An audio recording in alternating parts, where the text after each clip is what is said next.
we took an airplane ride because the gates are all locked now. So maybe 10 years ago, we hired an airplane to take us for a ride. We videotaped what was going on in all the areas where we used to roam. And we videotaped it. We went back and got a newspaper reporter who agreed to go with us. We flew around. He put a picture on the front page of the Record Searchlight of Mount Lassen with all the clear cuts in front of it. And then people began to contact me.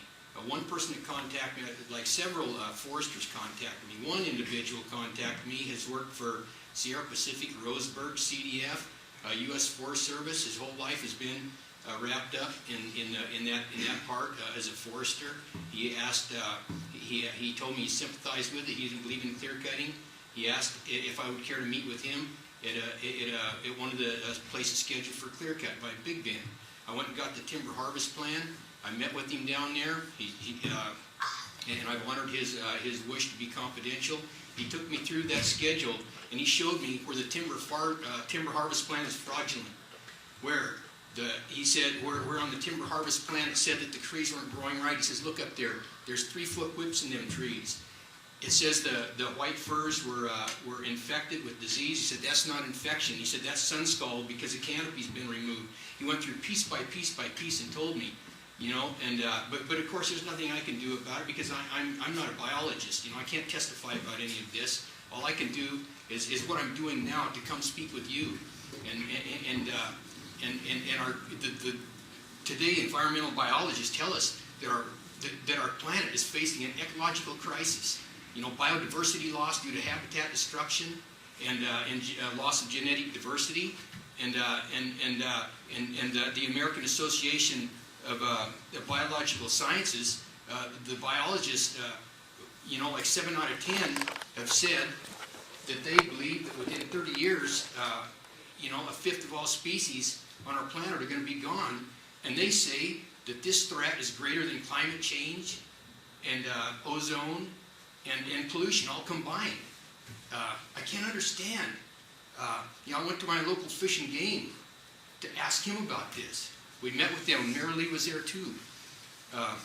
We expressed that to him and asked him about it. I asked him, what do you know about the 6th grade extinction and the current day species loss? He didn't know anything. He says he read books back when he was schooling, but he doesn't know anything about the current extinction rates. I asked him what happens when you put herbicides into the soil food web. He said he didn't know about that. He's a biologist working for Fish and Game. He didn't know what happened when you put herbicides onto the soil food web, which is a digestive system of the forest. I asked him about the eradication of wildlife habitat. And then beyond all the clear cuts, all the folks are hacking into and leaving them standing dead in the forest. And I asked him about the elimination of the oak trees. I asked him if there's a single more important food source in the forest than the oak tree. He said there isn't. I asked him, how's that being mitigated for the wildlife that are losing all this food source? He says, well, you'd have to prove that it's having a negative impact. And then he went on to say that he personally doesn't mind clear cuts because when it comes hunting season, well, they help him get his buck, you know? And so that's extremely disturbing to me. As somebody who grew up in this forest, it was like a jungle, and now it's a skeleton. There's just remnants here and there.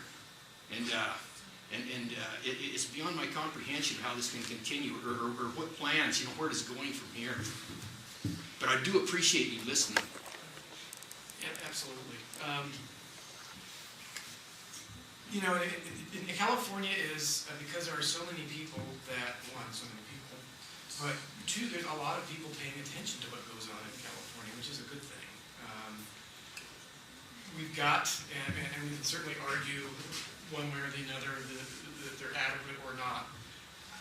We've done a lot of work as California collectively over the years to look at the things with the existing regulations we have. And when we started in 1973 with a very small book, and to look at where we've, and I almost grabbed it to remind myself when it came down, how thick we are now as we try to address these issues. And one of it was just looking at the clear cut, the size of the clear cuts and reducing. And I realized where they're located, those things tend to can mimic maybe the larger size or where those concerns are. But I think all of it, what it tells me is that we as a state are listening. We are being responsive to what we see. Unfortunately, you're right, and I think Richard hit the process. of government and change is slow, and I know that that's a concern. It's obviously practices and processes that are still out there. We need to be able to continue to have this kind of dialogue